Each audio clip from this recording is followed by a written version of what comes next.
Olá pessoas, essa semana a gente vai ter o primeiro vídeo que vai ser meio que um ponto fora da curva, porque como vocês sabem a gente se baseia pelo editorial da revista, só que conforme a gente foi comprando, eu fui escrevendo, algumas das primeiras a gente não tinha, e dessa vez a gente encontrou algumas que se encaixam, tipo como a primeira, a segunda, em espaços de capítulos que a gente já tinha passado. Então esse vai ser o primeiro capítulo especial, que ao invés de a gente estar seguindo a ordem das edições que a gente tinha, a gente vai estar voltando um pouco para falar de como começou a história da revista com a edição número 1. Então antes da gente começar esse capítulo, vai lá, se inscreve no canal, dá um like no vídeo, ativa as notificações e vamos lá para mais esse capítulo, dessa vez um capítulo especial.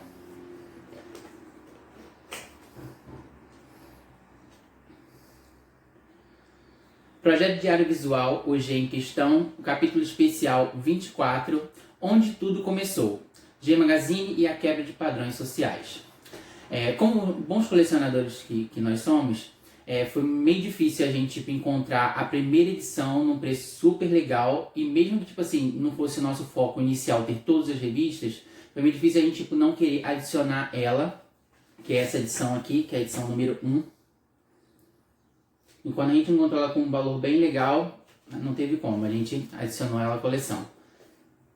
Aí isso acabou me motivando a pesquisar mais sobre a própria revista em si, o porquê dela, depois de 5 edições como Banana Louca, ter passado por uma repaginada e ter começado tudo do zero a partir da edição número 1, já como G Magazine. Aí eu acabei encontrando uma entrevista relativamente recente em comparação a época que a revista foi lançada, que foi em 97, a entrevista já data entre, acho que 2008, 2012, se eu não me engano, já com a própria Ana Fadigas, que era diretora da publicação, e o Clift Pugini, que neste momento foi adicionado à equipe como colaborador, para ter uma visão masculina sobre o assunto, mas que no futuro veio a se tornar o responsável pela comunicação e contratação dos modelos. Aí ela diz que o plano pioneiro começou com a revista Banana Louca, mas na 5ª edição já teve seu nome alterado por não condizer com os ideais da publicação. Eu vou deixar o link da entrevista aqui embaixo da matéria para vocês, para quem tiver interesse para ler na íntegra. Com isso, foi dado um restart com o nome G Magazine e o direcional focado em elevar a publicação, tornando-a de renome e respeito como as revistas de nu feminino que existiam na época, tipo Playboy, Sexy, que além de ter o nu artístico, também trazia um editorial sério e robusto, o que fazia com que fosse diferenciada das demais publicações que eram apenas focadas em pornografia e sexualização dos corpos humanos, né? O grande objetivo da Ana era levar informação relevante, à comunidade LGBT, atrelada aos ensaios fotográficos de bom gosto e ainda tendo que atender à demanda dos consumidores que pediam ao menos que os ensaios tivessem algumas fotos com o falo ereto.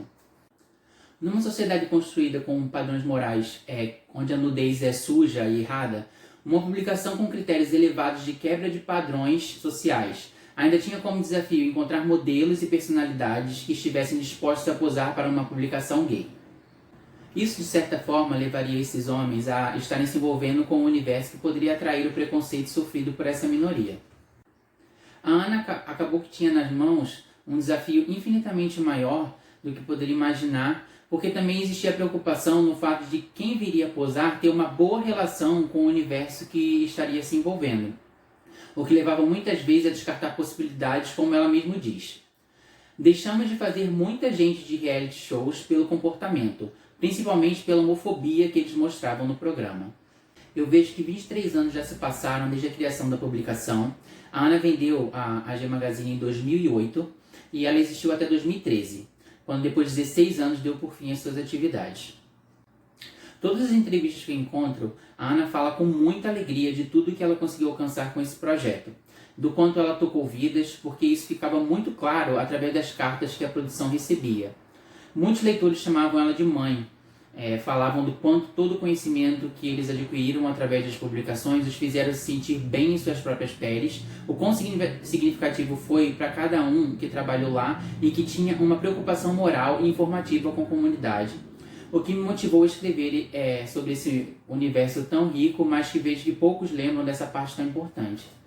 Por nunca ter visto ninguém falando da riqueza editorial da revista, que foi um marco social para a comunidade, me leva a entender o fim da publicação, que se deu justamente no avanço da tecnologia e a facilidade que as pessoas começaram a ter através da internet de conseguir os ensaios online de forma ilegal, o que acaba nos levando a crer que só uma pequena parcela realmente se importava com o editorial. E justamente pela falta de interesse, né, na busca por informação e saber mais sobre o seu próprio universo, que nossas lutas continuam sendo árduas, dia após dia, e até mesmo a normatização em entender os nossos direitos e nosso lugar na sociedade. Aí, gente, dei só uma pincelada a respeito do pensamento da Ana sobre a criação da publicação, da importância que tinha para ela, por trás de apenas focar nos ensaios nus, né, na responsabilidade com a própria comunidade. E para vocês não esquecerem que o link está aqui embaixo para vocês verem tipo, a matéria completa, que tem ela falando, o Clifton também, de várias curiosidades a respeito da criação da publicação, de como eram feitas as contratações, o contato com os modelos e as personalidades que saíam. Para quem curtia a revista, é bem interessante saber essas informações através de quem estava por trás e fazia esse projeto com tanta seriedade, amor e carinho, né? Aí agora a gente vai partir para explorar mesmo a revista e a gente vou começar pelos contras, né? Tipo, acho que vocês já sabem que eu já falei algumas vezes aqui no canal que eu sou designer e a primeira impressão que fica, infelizmente, é a diagramação e layout sofrível das primeiras edições. E, sinceramente, eu não sei o que passava na cabeça deles na época, porque a Ana já tinha até trabalhado na própria editora Abril, muitos anos já trabalhando no meio, mas folheando as primeiras páginas já ficava muito claro, até mesmo para um estagiário de designer, que algo de errado não estava certo. Umas páginas hiper coloridas, aí ele jogava uma transparência pela frente, aí escrevia texto por cima, com diversas fontes diferentes, tipo, as coisas super aglomeradas, sem falar em boxes, letras e até fotos esticadas em qualquer direção, sem respeito algum com proporcionalidade da redimensionação lá da própria foto. Eu tentei enxergar por alguns outros pontos de vista o designer, e a única coisa que me passou pela minha cabeça foi o fato de eles quererem inovar fazendo algo totalmente fora dos padrões, uma vez que a revista era voltada especificamente para um público novo. Mas aí que mora o erro, né? Não é porque somos um público-alvo diferenciado que não temos apreço por uma boa diagramação. Textos legíveis e fotos bem definidas em suas formas originais e proporcionais. Dando um desconto, ninguém nasce sabendo e a gente estava apenas dando o primeiro passo de muitos que ainda estavam por vir. E já deixo claro aqui que ela chegou no nível de excelência editorial e diagramação para nenhuma outra publicação colocar defeito. Outro contra que por sorte não durou muitas edições era o Otávio Mesquita, que na época era um dos donos junto com a Ana. O fato dele ser um dos responsáveis nem era o problema. O problema era uma coluna que ele tinha, se passando por Tabata, um gay bem afeminado, cheio de falas e trejeitos bem caricatos, reforçando, numa revista voltada para o público, um estereótipo debochado usado pela sociedade heteronormativa para nos diminuir desde que o mundo é mundo. Isso deixava claro que eles ainda tinham uma longa estrada pela frente para aprender a lidar, de forma responsável e respeitosa com o seu público-alvo. Apesar dos pesares, os pontos altos já na primeira edição mostraram que a publicação tinha tudo para entrar nos eixos e seguir o caminho certo. A Ana já dava um show assim que abrimos a revista na sua seção Recado, falando de uma matéria em que um grupo gay estava se especializando em artes marciais para se proteger de possíveis ataques de homofobia, e os jornais noticiando como se eles fossem os errados querendo combater violência com violência. Numa época onde não existiam leis que nos protegessem, nem mesmo a sociedade. A mídia tentava nos vilanizar por estarmos aprendendo autodefesa, e aí a Ana diz: meu Deus, será que tem um ser humano com QI acima de 20 que acredita que depois de anos semeando violência, opressão, guerras, desigualdades e outros joios, os povos escolheriam o quê? Paz, respeito, igualdade? Gente, colhemos o que plantamos. Acho que essa é uma boa hora então para a pergunta do Rafa. Pensando na guerra das minorias pelos direitos, você acha que violência deve ser combatida com violência? É um bom ponto isso, justamente essa pergunta, nesse ponto do nosso capítulo, porque a gente precisa voltar a 23 anos atrás, quando a Ana escreveu isso, em que ela falou que grupos homossexuais estavam procurando aprender autodefesa para estarem mais protegidos na sociedade perante a ataques. A gente precisa entender que há 23 anos atrás não existia nenhuma lei, nenhuma proteção que nos resguardasse de forma alguma. Então, eu acho que aí não é bem a gente estar querendo combater violência com violência. Eu acho que é uma questão de autopreservação, de defesa e você saber reagir de alguma forma a como a sociedade lida com a gente no nosso dia a dia. Isso traz à tona um assunto que a gente tratou há capítulos atrás, quando acusavam as travestis de serem agressivas. Por que elas andam com gilete? Por que elas andam com bisturi? Numa sociedade onde mais se mata transexuais e que homossexuais são espancados na rua, a gente não pode vilanizar a comunidade LGBT por se autodefender de uma sociedade que está atacando ela o tempo inteiro. Então a gente precisa primeiro parar, sentar, refletir um pouco e entender o lugar de cada pessoa dentro dessas questões. Porque não é combater violência com violência.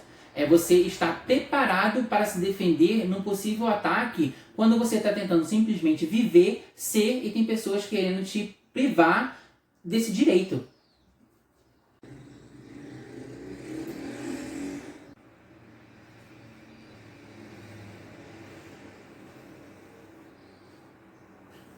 Outro ponto positivo é ver uma publicação LGBT abrindo portas de trabalho para pessoas da comunidade, como a Nanny People, que teve sua coluna fixa desde a primeira edição.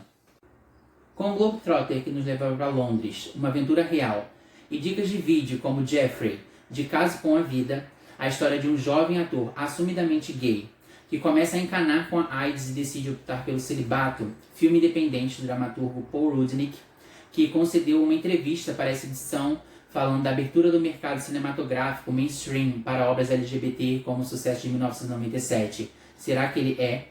Que já falamos aqui no canal. A Geia se mostrava muito preocupada em mergulhar seu público-alvo em mais e mais conhecimento sobre seu próprio universo.